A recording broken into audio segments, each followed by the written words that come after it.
네. 자,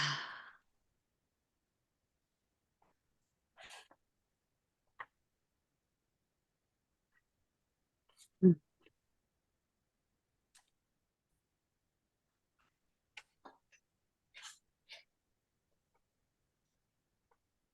네. 보이십니까? 예, 19강 석보상절 권삼 13번째 이야기예요.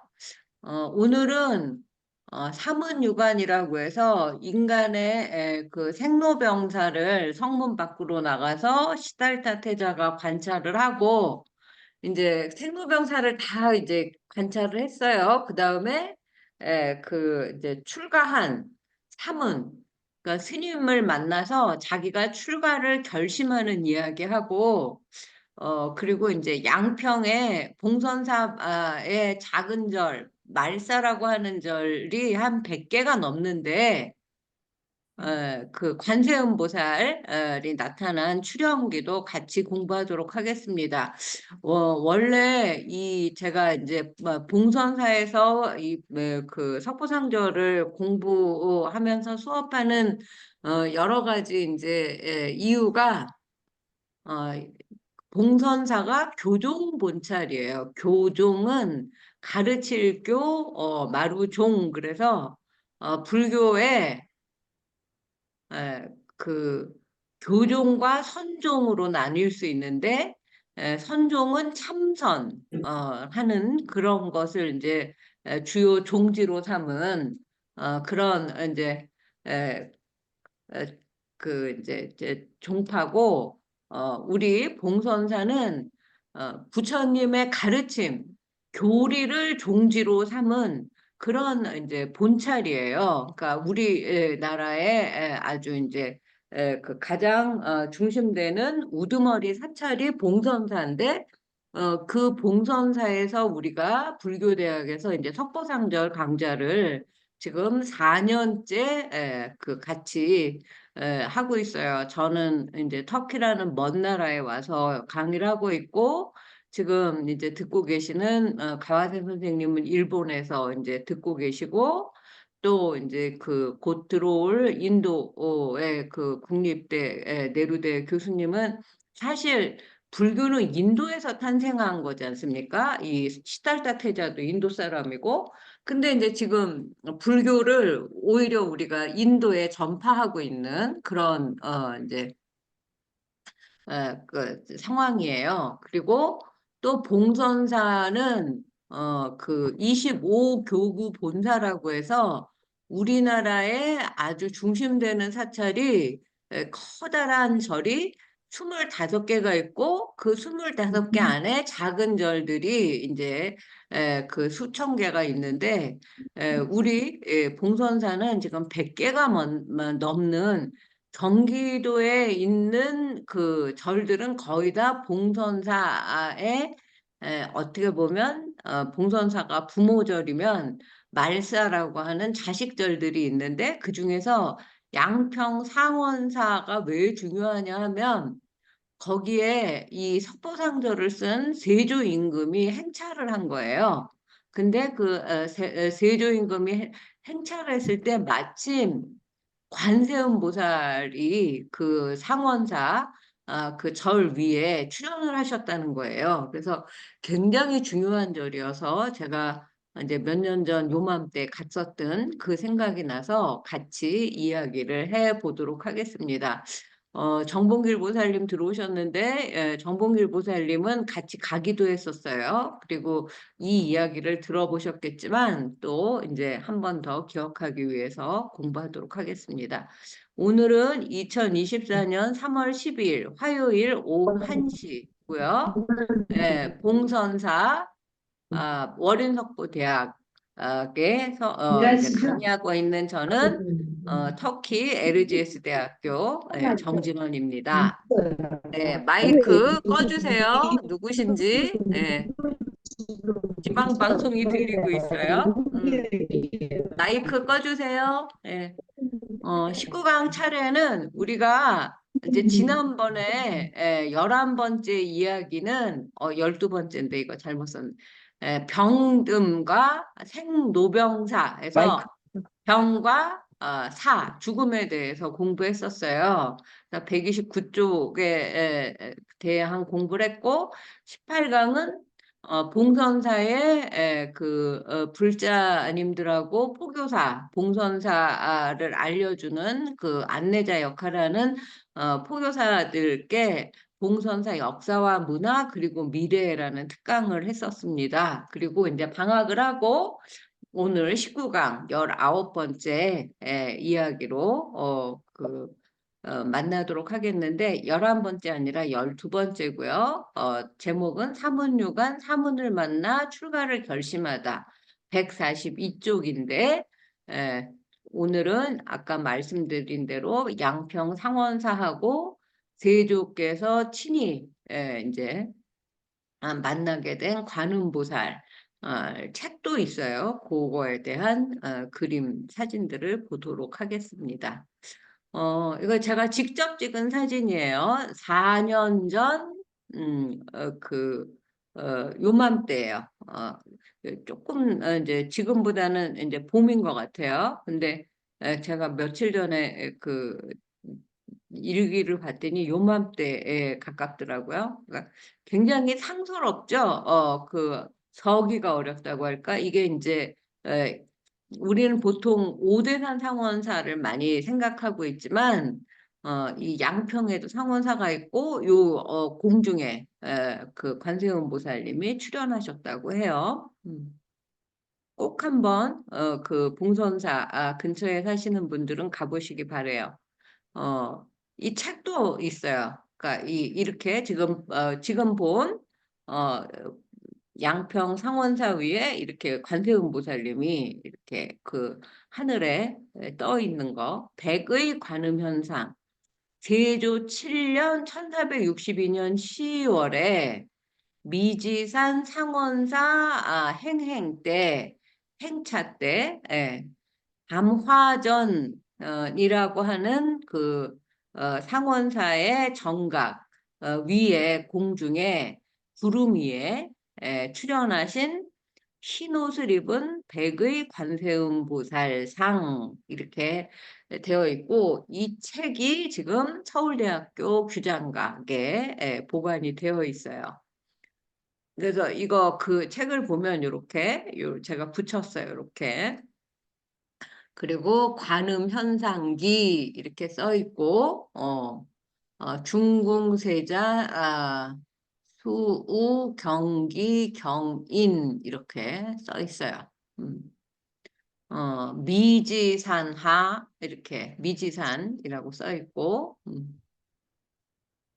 그래서 관음 현상기, 관음은 관세음 보살의 줄임말이고 현은 낮추시다, 모습을 낮추신 관세음 보살이 모습을 낮추신 기록 이렇게 해서 관음 현상기라고 써 있고 1462년이면 우리가 공부하고 있는 석보상절 1447년 그 다음에 1459년에 월인석보 그리고 1461년에 관광도감을 설립을 해서 1462년에 능엄경 언해가 나와요. 우리 봉선사가 또 능엄 도량이기도 하죠.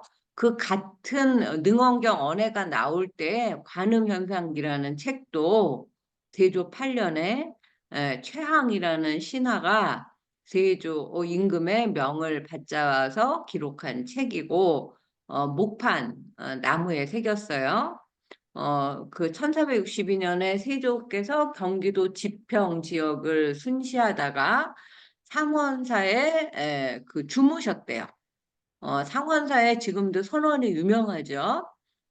지금 재무국장님, 봉선사에서 재무 소임을 맡고 있는 이제 재무국장 스님이 우리가 갔을 때 저기 상원사 주지 스님이셨어요. 그날 관세음 보살이 나타났고 상서로운 빛과 아름다운 음악이 들렸다가 한참 만에 흩어졌대요. 이에 세조는 크게 기뻐하면서 그 절에 상을 내리고 죄인들을 다 풀어주고 정부의 관리들은 축배를 올려서 이 관음보살이 나타난 것을 이제 찬탄하였다. 이런 기록이 나오는 거예요. 그리고 훈부라는 관청에서는 관음보살상을 만들었고 상원사라는 절을 더 크게 중창하고 관음보살상을 봉안했대요. 또 왕은 그때의 장면을 그린 그림을 국내에 두루 반포하게 하고 최항에게 명해서 이 책을 짓게 했어요.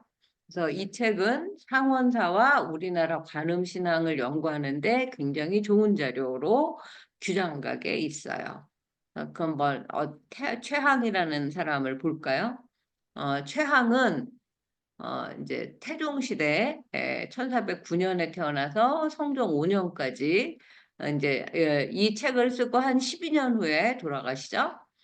대학자고 세조를 도와서 문물 제도를 정비했고 역사, 언어 등에 정통한 학자고 문장이 훌륭했대요.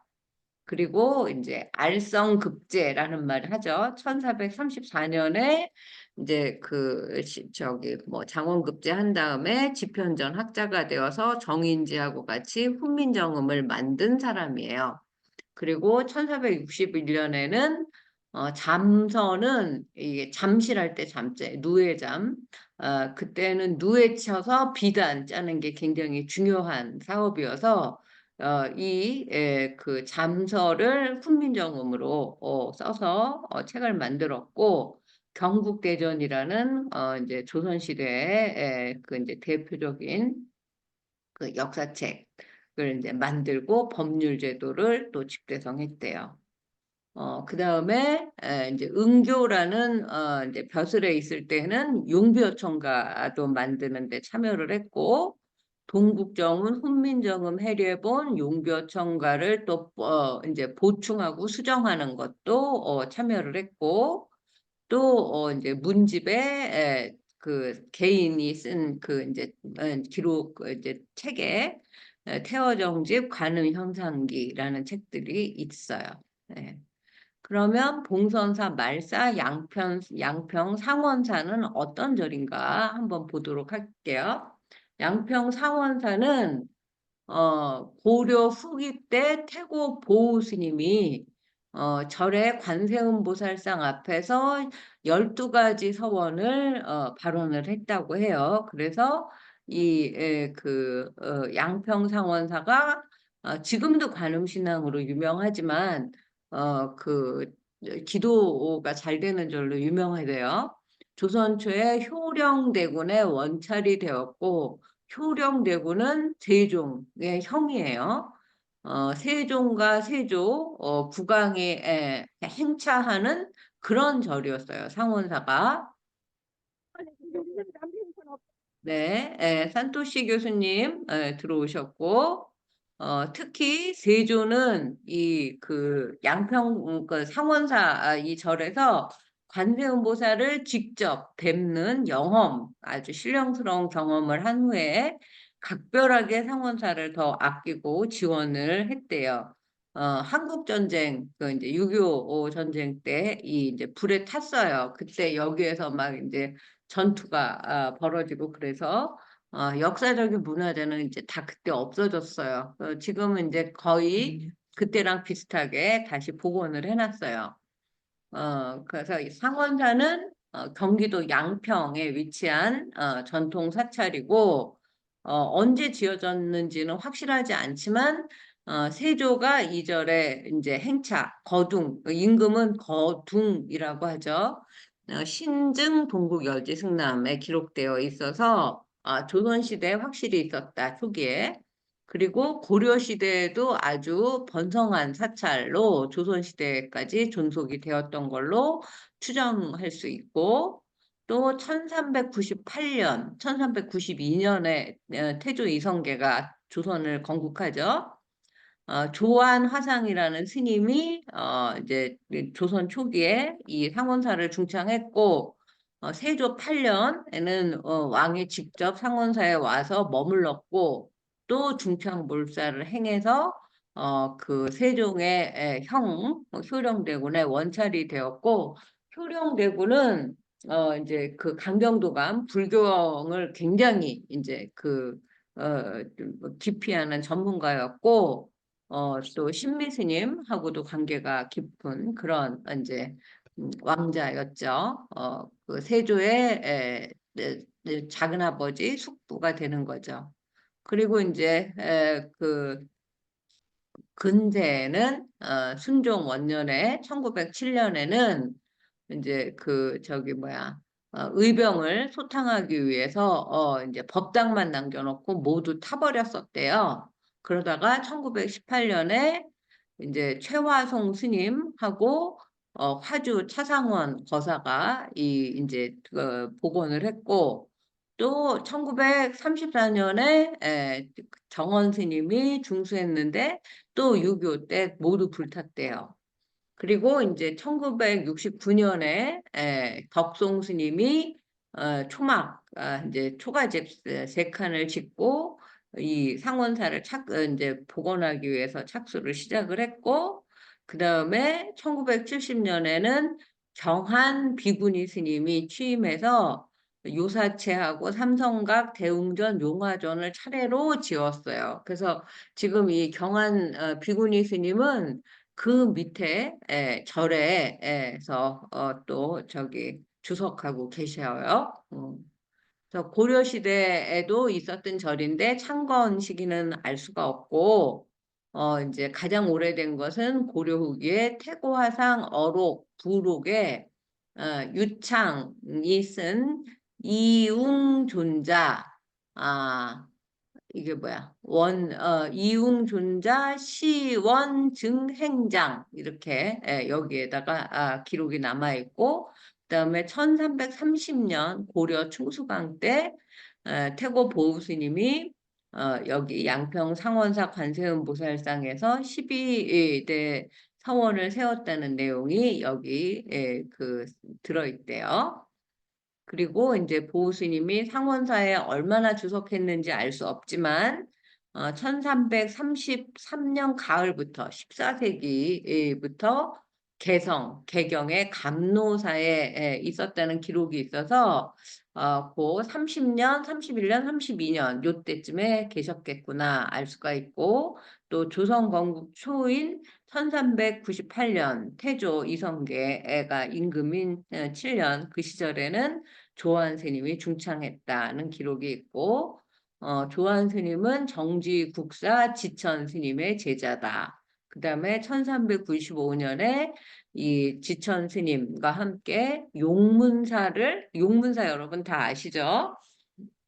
그 은행나무로 유명한 요새 새로운 과학기술로 했더니 용문사 은행나무가 1032년인가? 뭐 그렇게 기록이 나왔다고 그래요. 1000년이 넘는.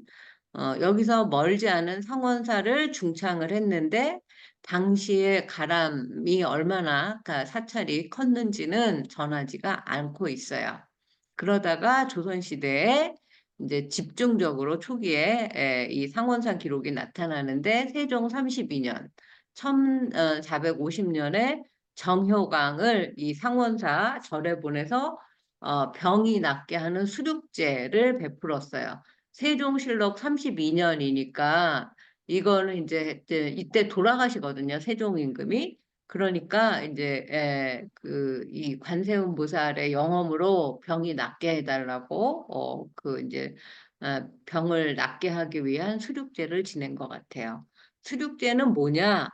묻, 이제 여기 묵과 육지 같은 말인데 이제 수는 물이에요. 물. 그다음에 육은 육지예요. 그러니까 물 속에 사는 이제 생물, 그다음에 육지에 사는 생물 이걸 다 합해서 중생이라고 하는데 이제 중생, 짐승, 뭐 가축, 뭐 다 이런 것들을 구제하는 법회인데 구병수륙제라고 해서 세자도 아팠었나 봐요. 세자는 그때 나중에 문종이 되는 세자가 병이 낫기를 기원했대요.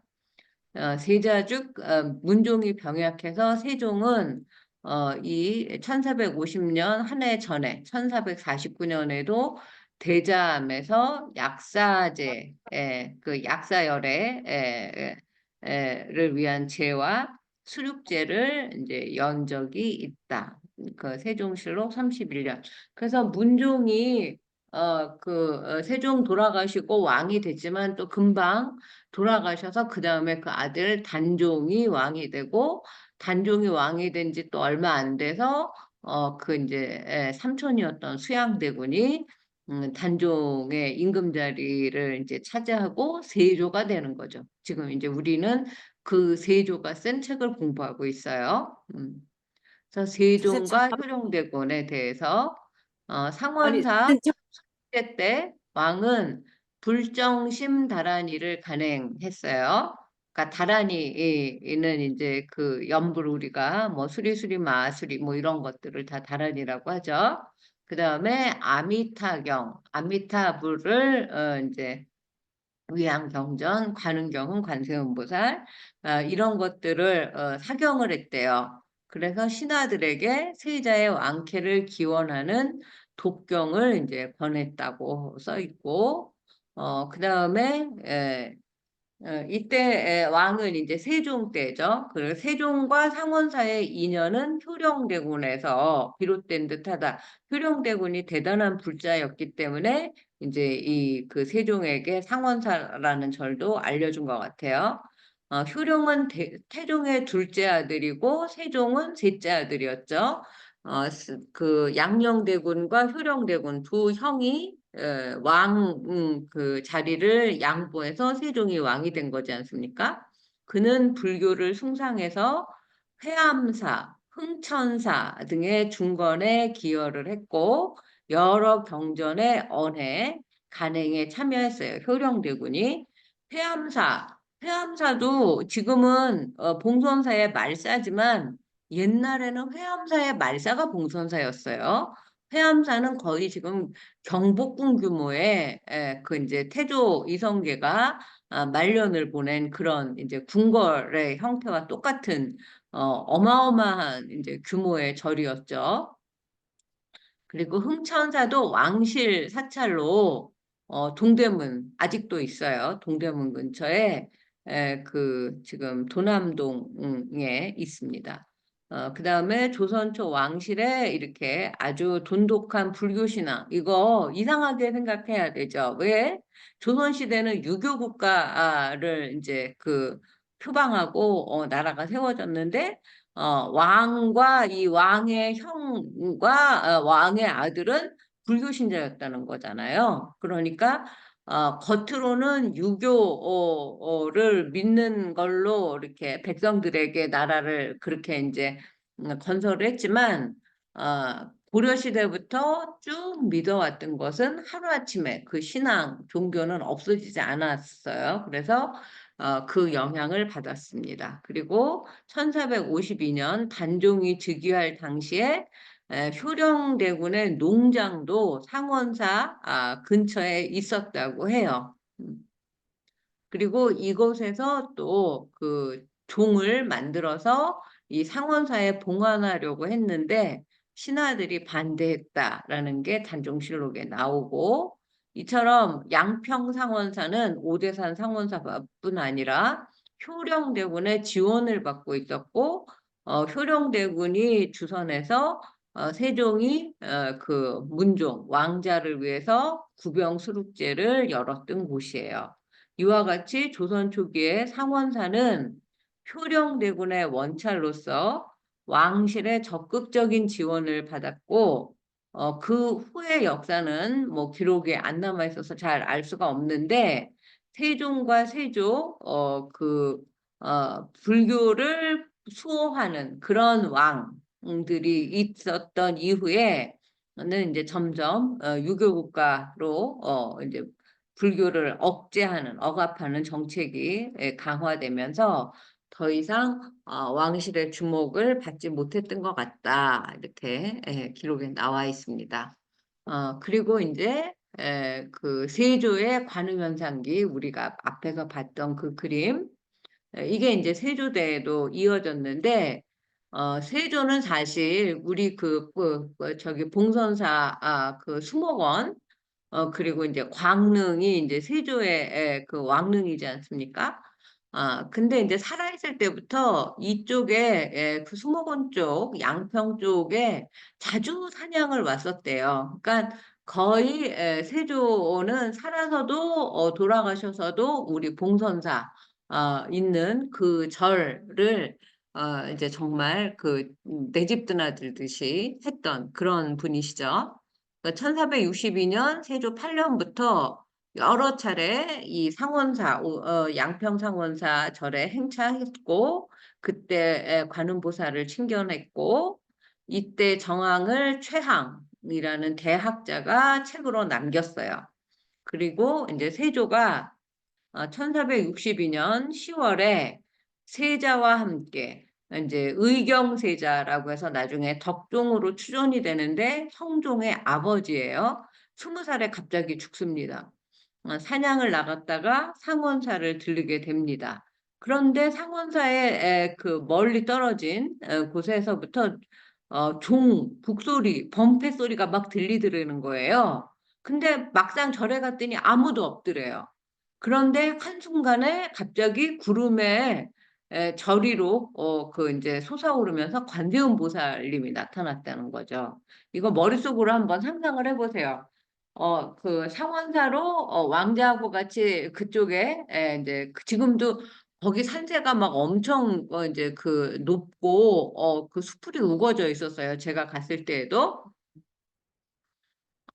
그 절 쪽에서 범패 소리, 북소리, 종소리가 막 나서 절에서 무슨 행사가 있나? 그러고 가봤더니 아무도 없었다는 거죠. 그리고 이제 관세음 보살님이 공중에 나타났다는 거예요. 그리고 그 관세음 보살님 주변으로는 온통 금색으로 변했고 아름다운 풍악 소리가 울렸고 모두가 놀래서 자기도 모르게 막 예배를 했다는 겁니다. 그리고 이제 세조가 상원사 안으로 들어가니까 담화전이라고 하는 정각에서 하얀 기운이 위로 솟아오르다가 흰옷을 입은 관세음 보살로 변했다는 거예요. 그 빛이 천지를 오랫동안 밝혔대요. 세조가 너무나 이제 놀랍고 이제 찬탄하면서 상원사에 향, 비단, 쌀 200섬을 내리고 영의정 신숙주를 보내서 공양을 하도록 합니다.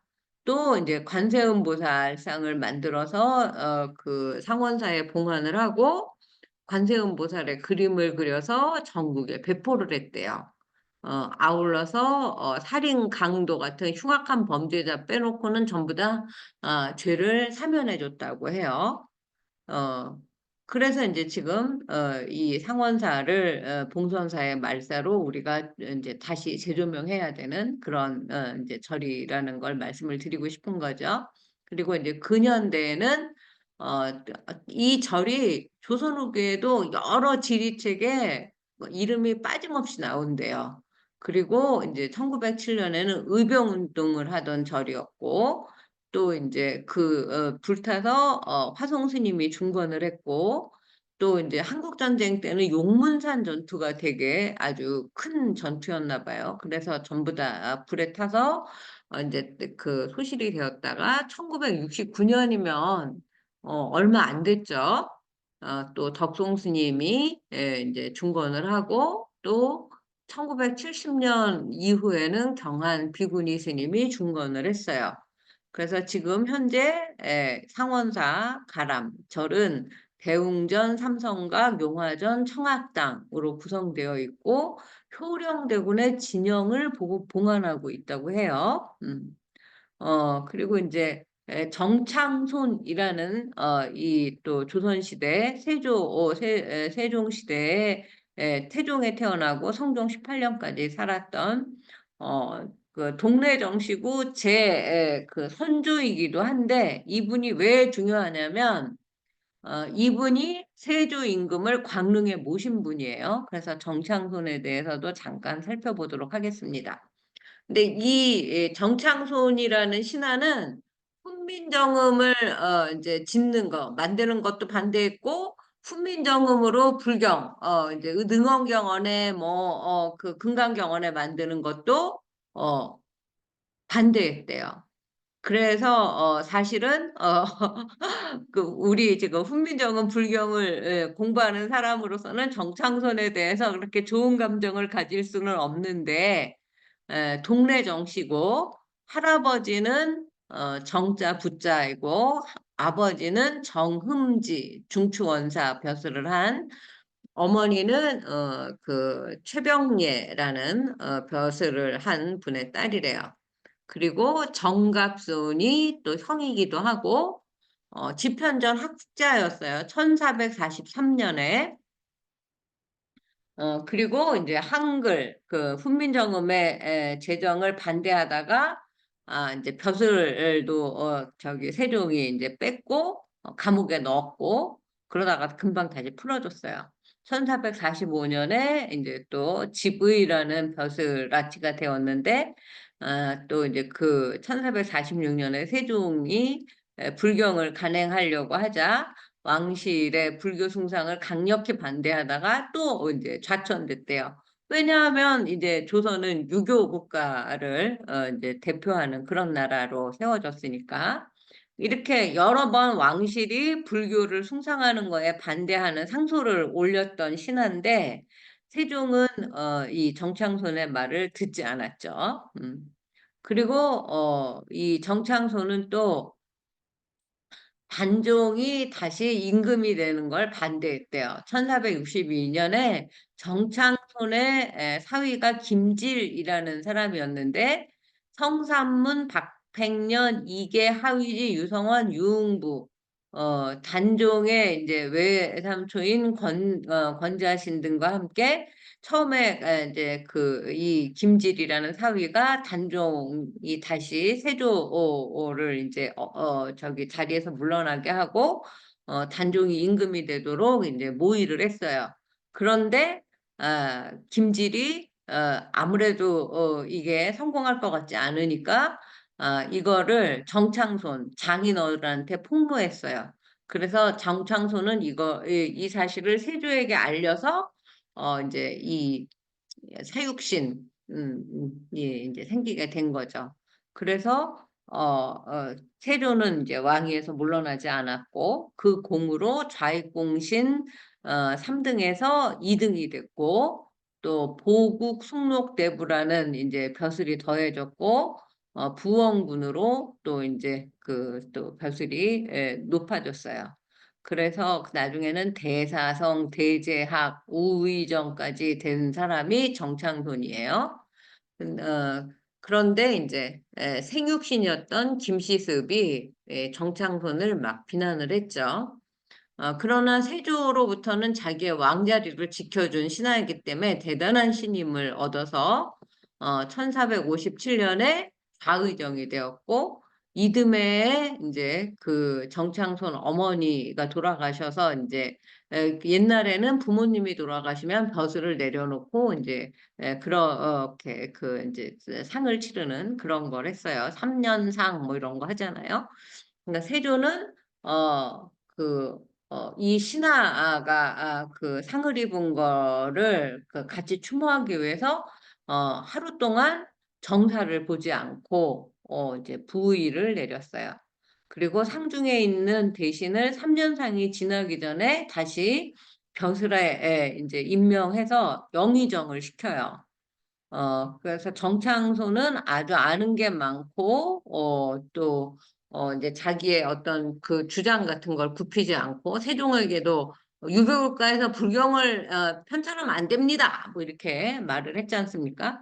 그러니까 문장, 글씨에도 아주 능통했고, 풍채도 아주 준수했고, 수염은 100까지 내려왔대요.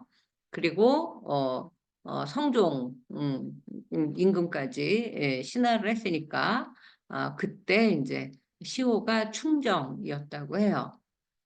그러면 이제 광릉하고 정창소는 어떤 관계가 있을까? 1468년 세조가 돌아가신 해고 아들 예종이 즉위를 해요. 세조가 수강공 정침에서 52세로 세상을 떠나요. 그러니까 세조가 한 14년 정도 왕 노릇을 하는데 그때가 52세 정도밖에 안 됐어요. 그리고 이제 그 주엽산 아래 광릉을 조성했어요. 그러니까 광릉 이제 그 뒷산이 주엽산, 주겹산인 걸 알 수가 있죠.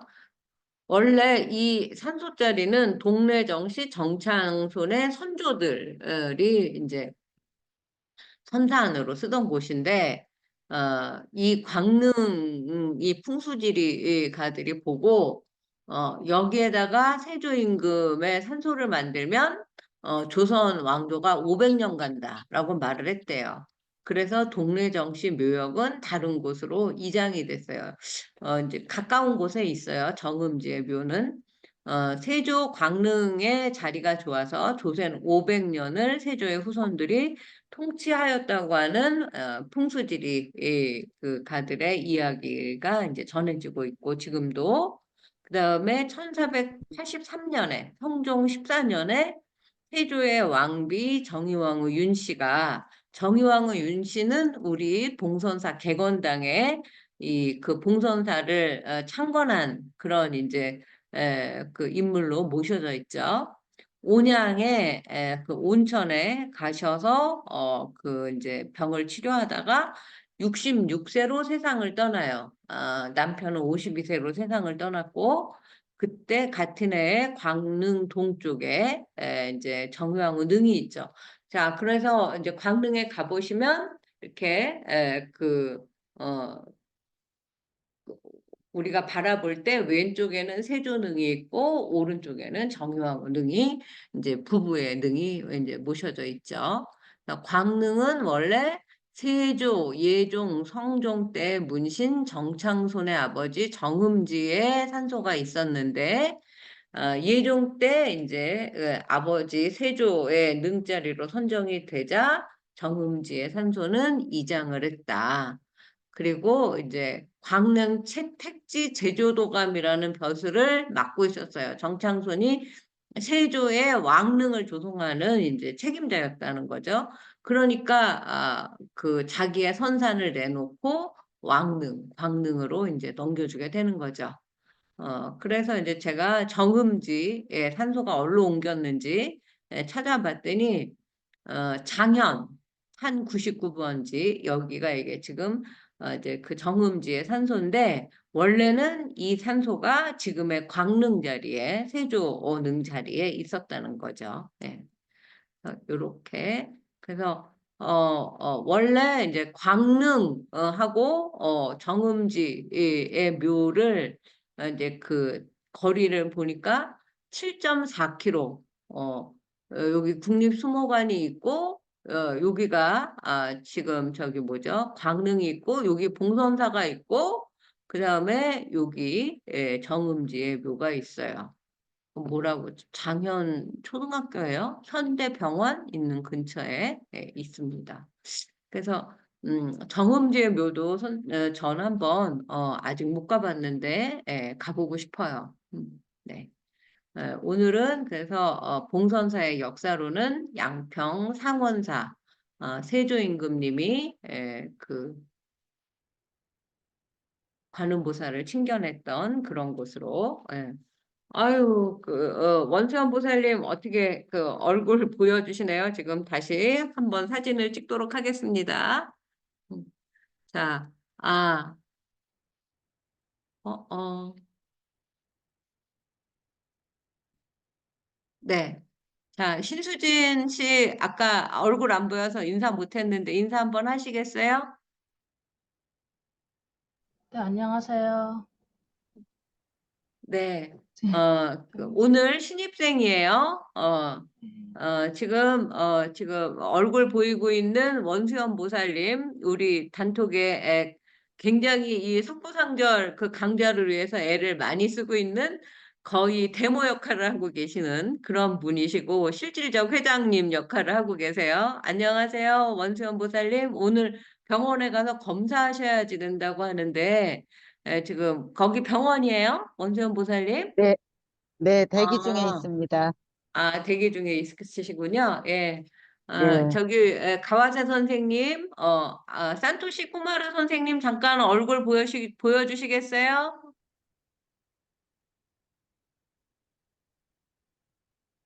안 보이는, 지금 연결이 잘 안 되나요? 예, 예, 인도, 네, 얼굴 좀 잠깐 보여주세요. 잘 보이시나요? 잠깐만요. 안 보여요. 왜 이렇게 깜깜해요?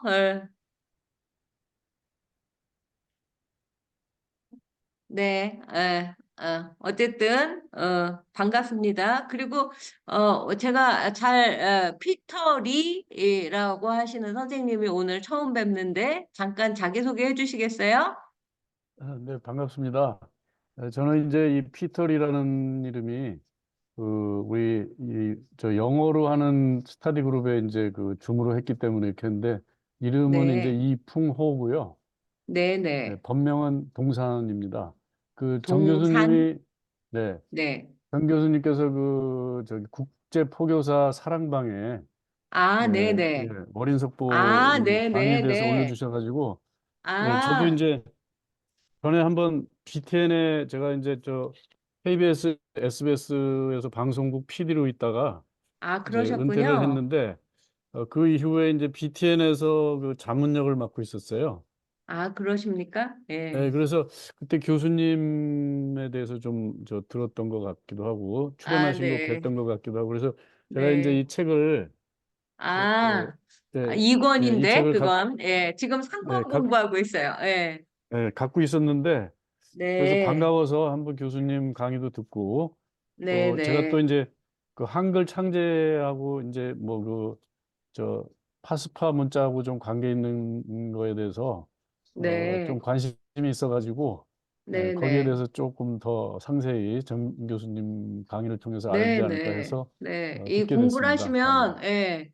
하시면, 그 연관성을 아실 수 있어요. 파스파라는 이제 승려죠. 그 인도 출신의, 이제, 그 문자를 만들었는데, 관련이 있습니다. 산스크리트하고도 관련이 있고, 이제 12가지 기원설 정도가 있는데, 훈민정음 창제할 때, 우리가 뭐, 자음은 발음 기관을 형성하는 걸 본땄고, 뭐, 모음은 천지인을 본땄다고 하는 건 대표적인 이제 나중에 이론을 정리한 부분이고요. 그 주변 나라, 이웃 나라에 굉장히 많은 문자들을 다 참고를 해서 훈민정음이 지금 이제 세계적인 문자가 된 거예요. 그래서 그런 이야기들도 제가 틈틈이 하도록 하겠습니다. 예. 네.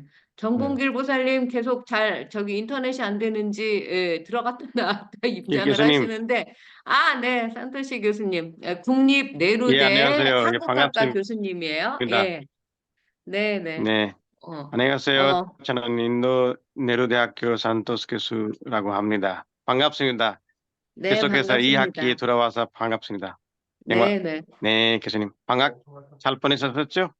네, 방학 잘 보내고, 지금 우리 터키는 3주째, 개강 3주째고, 어저께부터 라마단이에요. 그래서 지금 해 떠 있을 동안 다 맞아요. 굶고 있어요. 예. 이슬람, 그 이제 네, 국가들은. 그래서 이제 저 혼자 먹기가 맞습니다. 너무 미안해서 물도 안 마셔요. 담배도 못 피고, 그 한 달 네, 하루 동안. 중. 예, 그래서 이제 약간 이제 수업할 때도 조금 애들이 이제 저녁 때 하려고 그러면 막 다 힘들어갖고 다 엎어져 있어요. 하여튼, 저기 뭐야, 머리가 좀 많이 기르셨네요. 저기 산토시 교수님. 예. 네, 모두 반갑고, 오늘, 이풍호, 선생님도, 저기 뭐야, 아, 계속 공부 같이 할 수 있으면 좋겠고 다른 국제 포교사 분들도 같이 동참하도록 네, 권해주시면 감사하겠습니다. 자, 네, 그러면 이어서 우리 교재를 보도록 하겠습니다.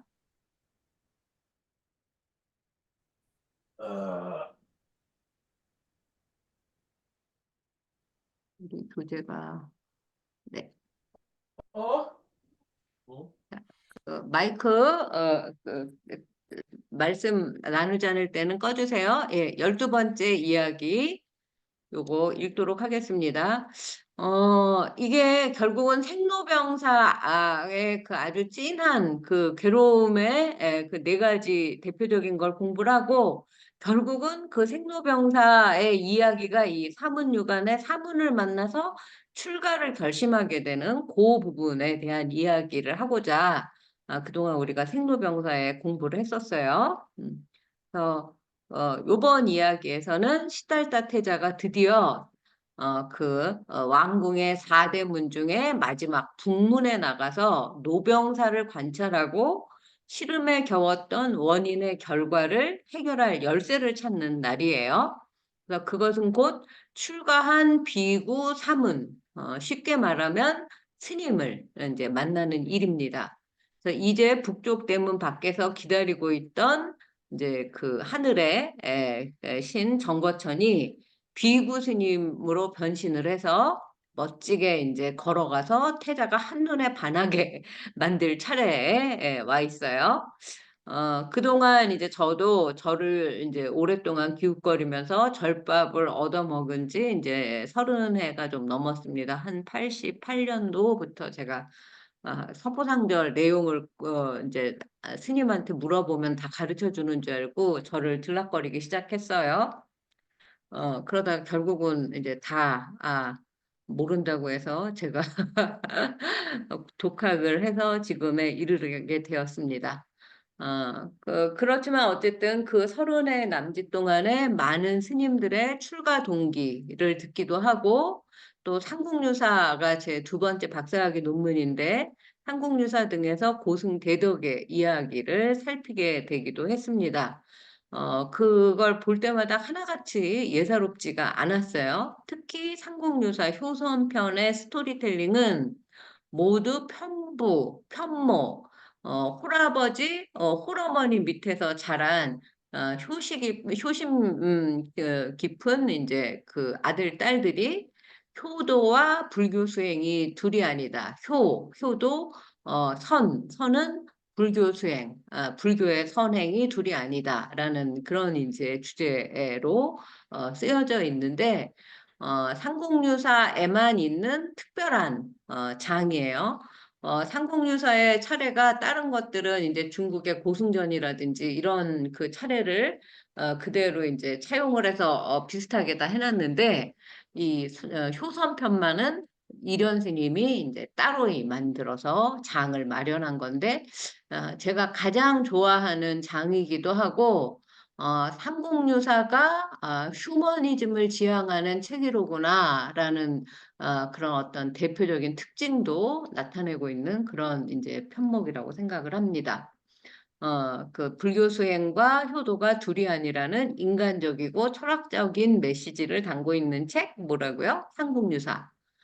최근에 이제 들었던 신미 스님의 제자 학조 스님의 이야기도 제가 이제 그 안동에 갔더니 흥미롭게 전해져 있는 거를 들었는데요. 어렸을 때 어린 학조를 이제 그 지나가던 스님이 보고 출가를 시켜야 한다면서 이제 아버지를 설득을 했는데, 아버지가 처음에 이제 안 된다고 하다가 아이 발바닥에 왕자가 새겨진 것을 보고 이제 설득을 당합니다. 조선에 왕이 둘이어서는 안 되는 그런 시대잖아요. 그런데 이 학조 스님은 장수하면서 스승 신비대사를 이어서 훈민정음 불경을 간행하고 세조부터 중종 때까지 큰 활약을 하면서 결국은 스님들의 왕, 승왕이라고 불리고, 우리 봉선사를 창건하는데 정유황후의 명을 받들어 그 창건도 이제 관계를 하고, 봉선사의 주지스님도 역임을 합니다. 그래서 이 시달타에게 출가란 무엇일까? 어쩌면 태자를 사이에 두고 생로병사를 연기한 정거천, 그리고 출가를 막는 아버지 정반왕과 한판 겨루기 시합이 아닌가라는 생각을 또 어떤 면에서 할 수가 있을 것 같아요. 여기에서 정거천의 승리를 관전하는 재미도 쏠쏠하다. 자, 북문박 태자 사문을 만나다.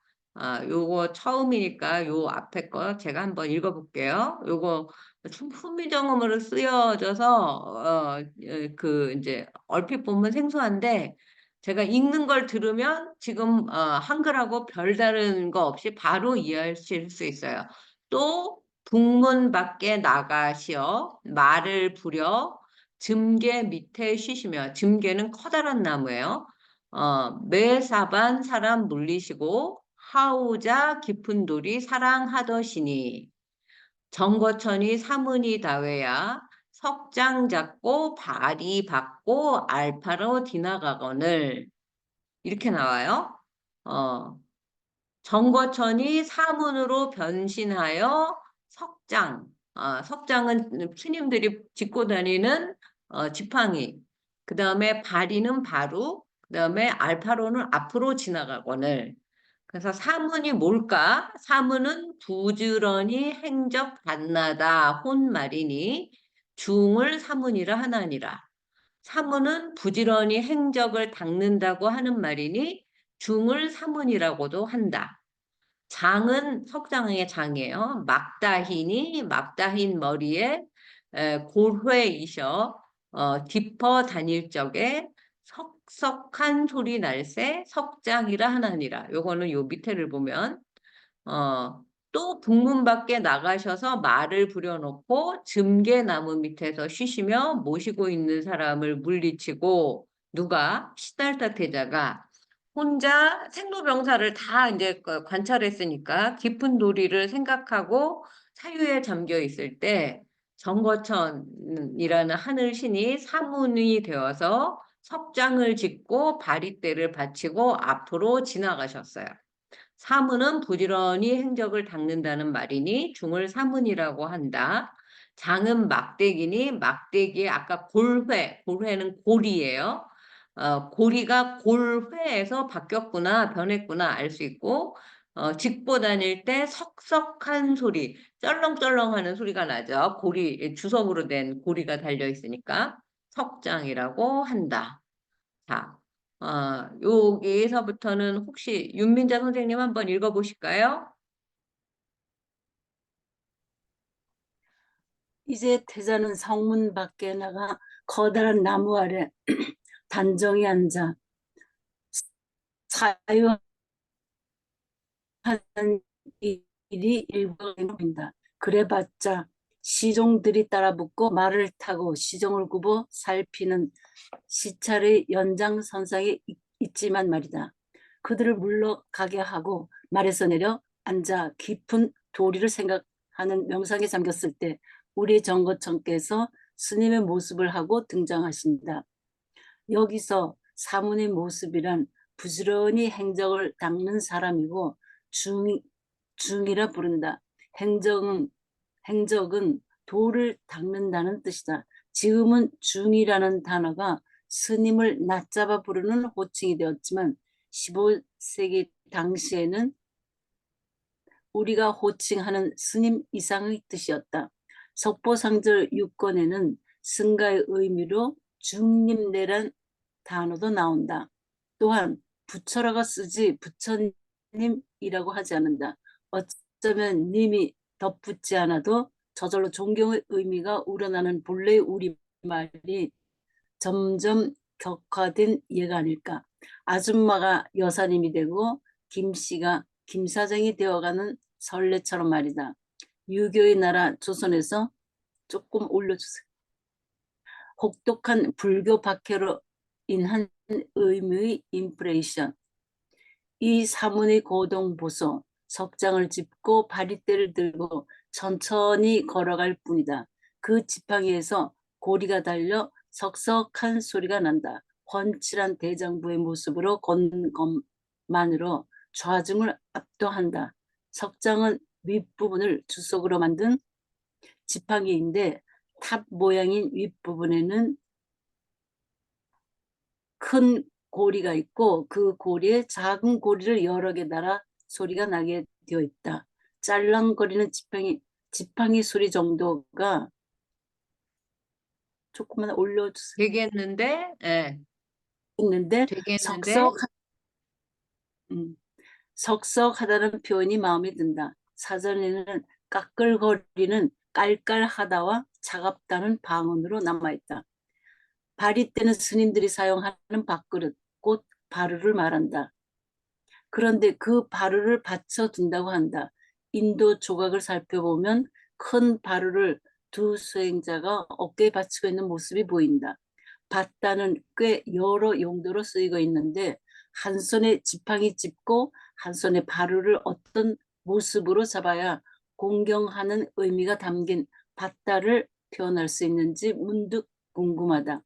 통도사의 봉발탑에서 바루를 얼마나 공양의 대상으로 보고 있는지 볼 수 있다. 인도의 산치 대탑처럼 바루를 엎어놓은 형상의 탑을 복발탑이라고 부른다. 바루를 받다라는 표현에서 공경하여 봉양하는 이받다로 연상된다. 석가보이는 사모니 의복을 단정히 하고 손에는 법기를 들었다고 하는데 석보살에서는 사물의 씩씩 장엄한 모습을 지팡이와 바루로 구체화하고 있다. 네, 감사합니다. 잘 읽어주셨어요. 지금 바루를 받다라는 표현 때문에 제가 찍은 산치 대탑. 네, 산토시 교수님, 산치 대탑 가 보셨나요? 요게 이제 바루를 엎어놓은 것 같다고 해서 뭐 이제 봉발탑, 복발탑 뭐 이렇게 불러요. 그 다음에 통도사에 가면 이것도 바루, 뚜껑 덮인 바루를 이렇게 모셔놓은 거예요. 그리고 요거는 이제 파키스탄 그 페샤와르 그 이제 에서 발굴된 건데 지금 이제 도쿄 국립박물관에 있어요. 가와세 선생님 한번 가보세요. 이게 바루고 이렇게 어깨에 두 사람이 큰 바루를 받치고 있어요. 그래서 요런 이야기들을 제가 이제 쓴 건데요. 요 내용의 제일 중요한 거는 이거예요. 그러니까 북문 밖에 나가서 그 말을 타고 나간 시탈타 왕자가 커다란 나무 밑에서 쉬면서 이제 그 좌우의 신하들을 물리치고 혼자 이제 깊은 그 생각에 이제 그 사유에 들어가 있는데 그 정거천이라는 하늘신이 스님의 모습을 하고 멋지게 이제 그 지팡이를 짚고 쩔렁쩔렁 소리를 내면서 앞으로 걸어갔어요. 그때 이제 출가를 결심하게 되는 건데 여기에서 사문이라는 말, 중이라는 말, 뭐 이런 말들이 나오는데 사문은 부지런히 행적을 닦는다는 말로 중이라는 뜻이다. 근데 이제 중은 지금은 그 좋은 표현이 아니지만 조선시대에는 이게 전혀 비속어가 아니었다라는 이야기를 드리고 있고 그 석장의 장은 막대기로 된 지팡이인데 고리가 있어서 짚고 다닐 때 그 이제 쨍그랑쨍그랑 소리가 난다. 이런 거예요. 그리고 이제 요런 이야기들을 썼고, 이제 그 15세기 조선시대에 이 책을 쓸 때에는 석보상절을 쓸 때에는 중이 이제 낮추는 말이 아니었고 스님들의 집단을 중림내라는 표현을 썼었다. 그래서 중림, 지금은 스님이지만 옛날에는 중림이라고 했다는 거죠. 그리고 부처 하면은 붓다에 더 가까운 원어 발음이 나지 않습니까? 부처 이 이렇게 된단 말이죠. 부처. 그래서 부처님이 아니었다. 님을 안 붙여도 충분히 부처를 존경하는 의미가 있고 지금의 그 중이라고 부르지만 그때의 중은 전혀 지금의 그뭐 무슨 땡중 할 때 그 비속에 낮잡아 부르는 그런 의미가 아니었다. 이런 이야기를 이제 제가 드렸던 거고, 도대체 이 시탈타 태자가 생로병사의 괴로움을 이 사문을 보고 나서 어떻게 출가 결심을 하는지 그냥 지팡이 짚고 걸어갔을 뿐인데, 그 이야기들을 이제 이어서 제가 해드리도록 하겠습니다. 음, 어, 두 사진은 다 제가 찍었고, 요 부처, 바로 공양하는 이 모습은 제가 이제, 그 이미지에서 골라온 거예요. 음, 그리고 이제 바루, 바리, 바리떼 다 같이 쓰는데 지금은 이제 나무로 된 바루를 많이 쓰지만 초창기에 우리 공부 같이 했던 분들은 아시겠지만 돌을 얇게 이제 깎아서 돌바루로 썼었다라는 그런 기록도 나와요. 그리고 이제 그 바리를 받다, 바치고 이런 뜻을 하는데 이바지 음식 우리 결혼할 때 하지 않습니까? 그때 이받다 또 이 이제 그 공경하다, 바친다 이런 뜻으로 쓰여져 있다라는 이야기를 드리고 싶었던 거고요. 요 다음에 이 이제 그 정거천이 스님이 되어서 나타나니까 시탈타 태자가 이제 물어보는 그런 내용을 읽어보도록 하겠습니다. 요게 이제 원문, 석보상절 원문인데, 지금 읽어볼 내용이 태자이 물으샤되, 내 어떤 사람인다. 그러니까 태자께서 물으시되, 그대는 어떤 사람인가? 대답하사보되, 이제 스님이니까, 정거천이 하늘신이긴 하지만, 부처의 제자 사문이로이다. 이렇게 얘기한다는 거죠. 그래서 이런 글자들도 이제 조금 지나면 저하고 같이 읽으실 수 있습니다. 이 원서를 읽는 즐거움, 원서를 보는 또 이제 그 눈을 기를 수 있는 안목 공부도 같이 되실 수 있어요. 요거는 혹시 신수진 씨 읽어주실 수 있나요?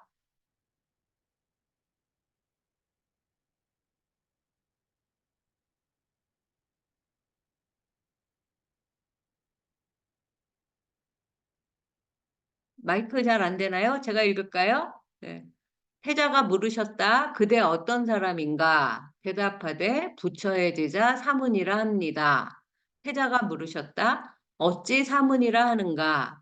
대답하되 삼계가 어지럽고 육취가 어지럽거늘 마음을 알아서 근원을 깨뜨려 보기 때문에 이름을 사문이라 합니다. 하고 허공으로 날아갔다. 삼계가 어지럽고 육치가 어지럽건을 마음을 알아서 근원을 깨뜨려 보는 사람이 사문. 삼계육취라는 말 들어보셨죠? 삼계 안에 목숨을 타고난 것이 사람이 되었다가 중생이 되었다가 하면서 끝없이 육취에 두루다님으로 어지럽다 하는 것이다. 우리가 육도 윤회, 뭐 짐승으로도 태어나고 아기로도 태어나고 뭐 여러 가지로 태어나는 거 알고 있지 않습니까? 그러니까 육치는 여섯 길이라는 뜻이에요. 여섯 길로 가는 것이니 위에 말한 다섯 길에 아수라를 더해 여섯인 거예요.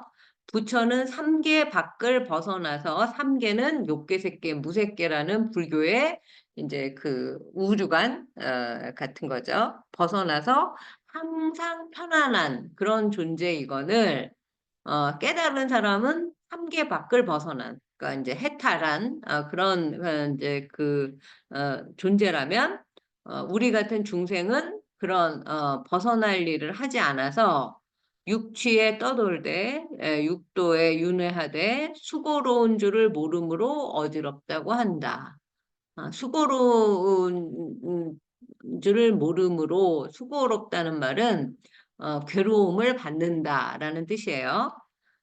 태자가 그의 모습을 보고 무엇하는 사람인가 물어요. 이제 정거천 사문이 된 스님의 모습을 보고 당신은 왜 그런 모습으로 내 앞을 지나가십니까? 이런 뜻으로 이제 물어봅니다. 그랬더니 자기는 사문이라고 대답하면서 사문이란 삼계 육치가 어지러운 이 속세, 이 세상에 살아가면서 그 본질을 마음으로 꿰뚫어 보는 사람이라고 대답을 하는 거죠. 참선, 뭐 이런 것들이 결국은 다 이제 우리가 쉽게 요즘 말하는 마음 공부하는 사람 아니겠습니까? 그렇다면 삼계와 육치 다시 한번 이제 설명을 해보자면 삼계는 욕계, 색계, 무색계라는 불교의 우주관을 말하고요.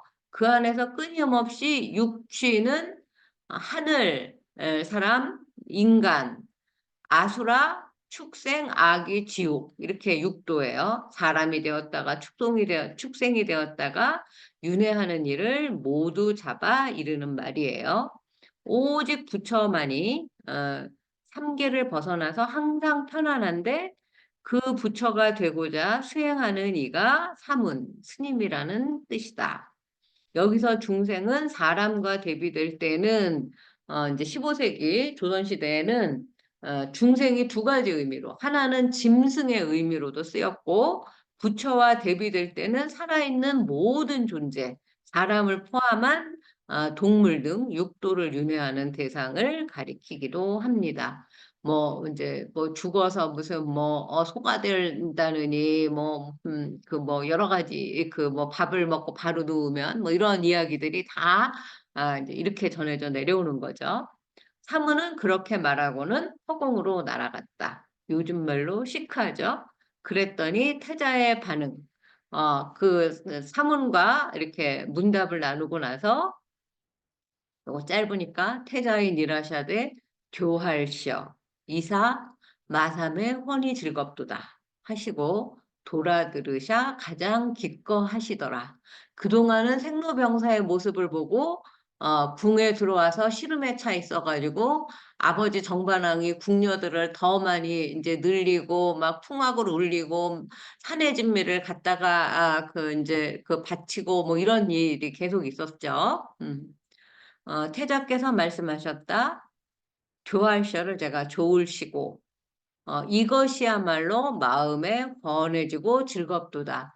생로병사의 괴로운 장면을 관찰하고 마지막으로 관찰한 승려, 사문의 모습을 보고서야 내가 마음이 환해지고 즐겁구나 하고 돌아오셔서 그동안 괴로운 모습을 본 거에서 가장 기뻐하셨다. 네문, 그러니까 이제 동서남북 4대문 밖에 나가신 것이 부처의 나이 19이시니 주나라 소왕 44년, BC 953년이다. 이 이제 연대는 그때는 연대가 좀 들쑥날쑥해서 뭐 기록마다 조금 달라요. 그러니까 내가 하는 것과 다른데 뭐 이렇게 그 이제 의문을 품지 않으시기 바랍니다. 좋으시고 드디어 답을 찾았을 때 절로 나오는 이 한마디. 여러분들도 지금 불자시라면 또는 또 다른 종교에 자기가 귀의하게 됐을 때 바로 이거야 라는 생각을 하실 때가 있었겠죠. 아마도 어깨춤도 절로 나오지 않을까. 요즘에 2030 젊은 세대들이 취업도 결혼도 출산도 다 어렵다고 매사를 시큰둥하게 생각하는 경향이 있죠. 저희 딸도 마찬가지입니다.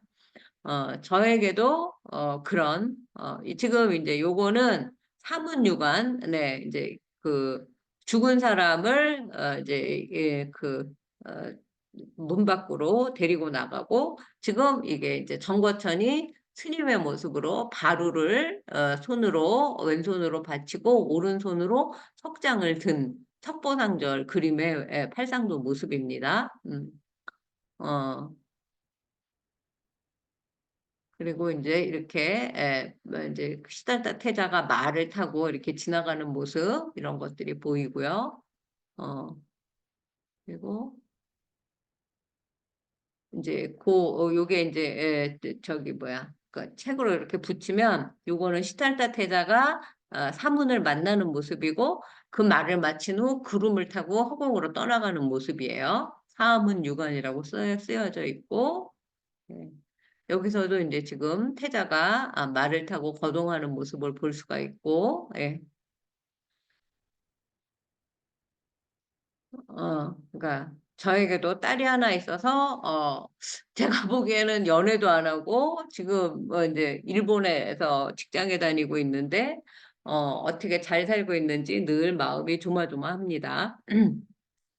정말 이제 그동안 이제 그 입사한 지 2년 차가 됐는데 뭐 자기 말로는 100번은 아니라고 하는데 제가 보기에 100번쯤 취직 시험에 떨어지고는 자존감이 지하 100m로 추락했다고 이제 그 저에게 말을 해서 아주 작은 힘이라도 되어주고 싶었었어요. 그러나 이제 제가 할 수 있는 것은 그저 이제 눈에 보이지 않는 기도 그리고 응원 모든 부모가 그러지 않을까 싶습니다. 어, 얼마 전 드디어 이제 취직이 되었다고 좋아하면서도 한편 자기가 정말 취직한 게 합격한 게 맞는지 믿지를 못하는 거예요. 하도 많이 떨어져서. 어, 그 태자의 노병사 통찰이 이것과 비유할 수는 없겠지만 사문을 만나고 돌아 기뻐하는 모습이 마치 제 딸이 합격 소식을 들은 그런 모습과 이제 겹쳐졌어요. 오래 노력하고 고민하면서 길을 찾는 모든 이들에게 어, 태자의 이 사문유관이 힘이 되었으면 좋겠습니다. 제일 이제 어떻게 보면 백미를 이루었던 그 생로병사 석보상절 제3권에서 가장 제가 이제 그 인상 깊은 감명 깊은 곳을 꼽으라면 생로병사에 대한 정의거든요. 늙음이라는 것은 흐르는 물과 같아서 아무도 면치 못한다라든지 병은 그 입에 탐욕이 많아서 너무 음식을 지나치게 먹어서 생기는 것이 병이다라는 그런 어떤 촌철살인의 병의 정의라든지 이런 것들이 제 인생에 굉장히 큰 그 통찰을 이제 하게 했어요. 모두 그런 그 괴로움의 결과와 관찰과 깊은 사유를 통해서 이런 사문을 만나고 그 사문의 인상 깊은 말 한마디 를 이제 만나고 돌아와서 환희 작약하면 얼마나 좋을까. 머린 청강지곡 44장을 이제 보면 이렇게 사문유관을 짧고 명쾌하게 노래하고 있습니다. 석보상절에는 사실 월인 청강지곡이 들어있지 않은데 이 부분은 제가 이제 월인 청강지곡에서 이제 찾아서 매치를 시켜놓은 거예요. 기 44, 44장 동남문 논이샴의 늙은이 병환이랄 보시고 마음을 내시니 서북문 논이샴의 주군이 비구승을 보시고 더욱 바차시니 요거는 무슨 뜻인가? 동문, 남문을 이제 다니시면서 늙은 사람, 병든 사람, 노병을 이제 관찰하시고 출가의 마음을 내셨다. 그 다음에 서문, 북문을 다니시며 죽은 사람과 비구 스님을 보고 더욱 마음이 바빠지셨다. 빨리 출가해야겠다. 이렇게. 태자가 늙음을 보고 세간의 슬픔이 깊어지고 병든 이의 괴로움을 보고 시름에 잠겼어요. 그리고 나서는 죽은 사람을 보고는 윤회의 괴로움에서 벗어나기를 결심하는데 어떻게? 라고 할 때 바로 그때 사문을 만나서 그 길이 있음을 알게 돼요. 기뻐하는 장면이에요. 그러니까 우리가 지금 첫 시간에 굉장히 중요한 장면을 공부하고 있는 거죠. 지금 여러분이 괴로운 어떤 일이 있습니까? 자기를 힘들게 하는 무슨 뭐가 있습니까? 마음이 불편합니까? 그렇다면 이 부분을 다시 한번 이렇게 정독해서 읽어보시면 그 해답을 여러분 그 경험치에 맞게 찾으실 수 있을 거라고 생각을 합니다. 자, 이제 실천하는 일, 출가가 기다리고 있습니다. 태자, 출가를 결심하다. 태자가 밤에 왕궁에 들어가셨어요. 그랬는데 광명이 두루 비치고 왕께 말씀을 드립니다. 왕은 정반왕이죠. 출가하고자 합니다. 정반왕이 태어날 때부터 너무나 걱정하던 그 한마디를 드디어 이제 시달타 태자가 하는 거예요. 정반왕이 손목을 잡고 울며 말씀하셨다. 이제 그 왕국이 후사가 끊어지는 거지 않습니까? 그런 마음을 먹지 말아라. 나라를 이을 사람이 없지 않느냐. 태자가 말씀하셨다. 네 가지 소원을 이루고자 하오니 늙음을 모르고 병이 없으며 죽음을 모르고 여의는 것을 모르고자 합니다. 자, 늙음을 모르고 병이 없으며 죽음을 모르고 사. 거기에 우리가 몰랐던 여의는 것을 모르고자 합니다. 여의는 것을 에별리고를 말하는 거예요. 이 석보상절에서 에별리고가 노병사와 한 세트로 나온다는 거, 이거 굉장히 주의 깊게 보셔야지 되는 부분이에요. 정반왕이 더욱 슬퍼하며 말씀하셨다. 이 네 가지 소원은 예로부터 이룬 사람이 없느니라 하시고, 이튿날 석가 종족 중에 용맹한 사람들 500명을 모아서 성문을 굳게 잠그라고 하셨다. 이제 그 아들 시탈다 태자가 성문을 넘어서 출가할까봐. 용맹한 사람의 용은 힘이 세며 날랜 것이요, 맹은 매운 것이다. 정말 눈물 없이 볼 수 없는 아버지 정반왕의 간곡한 만류가 심금을 울린다. 태자는 여기서 생로병사 중 생 대신에 이별을 꼽는다. 이거는 석가보에도 나와요. 1자 불로, 2자 무병, 3자 불사, 4자 불별. 제가 이제 최근에 이제 2년 차가 되어 가지만 6개월 사이에 이제 가족 두 분이 돌아가셨어요. 그래서 이 4자 불별의 그 뭐라고 할까? 하여튼 그 절절한 그 괴로움을 이 노병사 보다 가장 이제 그 실감나게 느끼는 중인 것 같습니다. 어느 부모인들 자식의 앞길을 막고 싶겠는가? 그러나 가겠다는 길이 어느 인간도 이루지 못한 노병사와 이별이 없는 길이라니 정문을 굳게 지키고 잠그는 수밖에. 누구나 부모의 말을 듣지 않고 사서 고생을 하며 살다가 자신이 부모가 되고 나서야 그 심정을 헤아리고 눈물을 쏟죠. 지금 뭐 제 생각을 하면서 이 글을 읽게 됩니다. 너무나 인간적인 석보상절의 이 장면이 그래서 저도 슬픕니다. 특히 이 이별의 장면이 새삼스러워요. 이거는 사실 그때 남편이 돌아가셨을 때 썼나? 잘 모르겠는데, 인간의 4대 괴로움이 생이 아니라 이별이라니 제가 깜짝 놀랐어요. 이걸 정독하면서.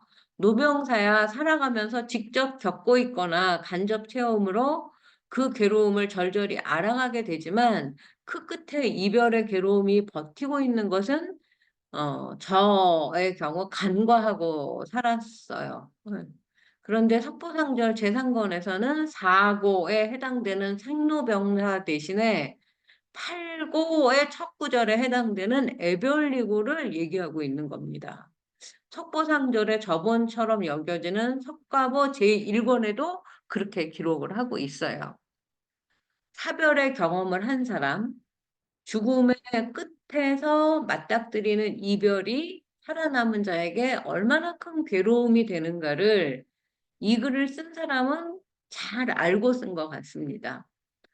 그것이 어머니를 여의고 쓴 수양대군이든 그 극락왕생 발원문을 쓰라고 한 소원왕후의 지압이 세종이든 어머니와 아내를 여인 수양대군 세조와 세종 그 당사자라면 그 생의 괴로움보다 이 이별이 훨씬 고통스러움을 토로할 수밖에 없을 것이라고 생각이 들고, 그래서 훈민정음을 반포한 지 10개월 만에 그 24권의 대작 석보상절을 완성을 하고 600여수나 되는 월인청강지곡을 아버지가 그 석보상절을 보고 바로 노래를 만들지 않았을까라는 생각을 하게 되는 거죠.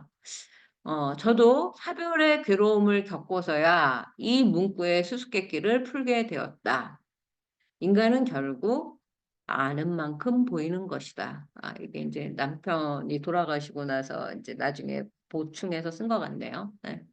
그래서 석가보 1권을 보면 아까 말했던 일자 불로 이자 무병 보살이 말하였다. 네 가지의 원을 이루고자 합니다. 보살은 여기서 시달타 태자인데 석가보에서는 시달타 태자를 보살이라고 부르고 있어요. 첫째는 늙지 않는 것이요, 둘째는 병이 없는 것이며, 셋째는 죽지 않는 것이요, 넷째는 이별하지 않는 것입니다. 가령 아버지 왕께서 이 네 가지 소원을 이루어 주신다면 저는 출가하지 않겠습니다. 왕은 듣고 거듭 슬퍼하면서 말하였다. 그 네 가지 소원은 예나 지금이나 이룬 사람이 없었노라. 이렇게. 예. 오늘은 여기 155쪽까지 이제 읽어봤고요. 13번째는 시달타 태자가 이제 6년 후에 아들 출산을 예언하면서 출가하는 그런 이야기를 이제 공부하도록 하겠습니다. 자, 오늘 어떠셨나요? 어, 어, 이풍호 선생님, 오늘 처음 들으셨는데 어떠셨어요? 네, 그냥 지식을 알려주시는 강의라기보다는 교수님의 어떤 그런 이 느낌이라든지 또 감정이 많이 살아 있어가지고 뭐 에세이라든가 또 여러 가지 인간적인 면에 공감할 수 있는 강의였던 것 같습니다. 예, 감사합니다. 하여튼, 예, 제가 이거를 석보상전의 에세이라고 사실은 부르면서, 이 책을 썼어요. 그래서 좀 쉽고 다가가기 친근하게 석보상전하면 이름만 들어도 너무나 어려워 보이지 않습니까? 그래서, 제가 이제 그렇게, 이제 가능하면 우리 일상에서 경험하고 있는 또는 이제 제 경험치의 두께만큼 이제 같이 공감할 수 있는 이야기들을 이제 같이 이제 버무려서 이야기를 계속 해 나가고 있습니다. 예. 지금 박정민 거사님도 계시고 산토시 쿠마르 선생님은 얼만큼 이해하셨는지 모르겠는데 그다음에 나연숙 선생님 나중에 들어오셨고 예. 오늘 윤민정 선생님은 어떻게 들으셨어요? 감명 깊었습니다. 특히 그 스님이 되시려고 하는 음, 그 시달타 태자 음, 그 생로병사 근데 마지막에 음. 그 이별이 아, 없고 병이 없고 그게 네. 아무튼 굉장히 좀 감명 깊었습니다. 그래서 아버지의 만류에도 불구하고 스님이 되시겠다고 하는 음. 그 마음이 음. 아무튼 감명 깊었습니다. 지금 윤민자 보살님은 얼마 전에 이제 거의 평생 같이 저기 뭐야, 동물이었던, 강아지가 이제 하늘나라로 가서 그 감정이 조금 더 북받치시는 것 같아요, 지금. 예. 오늘, 가와세 선생님도 얼만큼 이해하셨는지 잘 모르겠는데, 예, 잘 들으셨어요? 일본 그 석보상절 연구를 일본어로, 이제 몇 권의 책을 쓰신 선생님이세요? 가와세 선생님, 어떻게 들으셨어요? 마이크 켜주세요, 마이크. 그러다. 네, 예, 다시, 잘 예, 들었습니다. 잘, 오늘은 이해하실 수 특히, 있어요? 예, 이해가 잘 되셨어요? 아, 많이는 이해하지 않았습니다만, 그 네네. 아, 상문사 이야기가 아주, 제가 몰랐으니까 네. 아주 재미있었습니다. 네네. 네, 이 응, 이야기를 오늘 유튜브로 제가 바로 만들어서 다시 응, 우리 단톡에 이제 응. 올려드릴 거고요. 이풍호 선생님도 제가 저기 우리 단톡에 초대를 하도록 하겠습니다. 그래서 같이 공부를 계속 해 나가셨으면 좋겠고, 감사합니다. 오늘 같이 해주신 여러분 감사합니다. 다음 주 화요일 1시에 뵙도록 예, 예, 하겠습니다. 고맙습니다. 고맙습니다.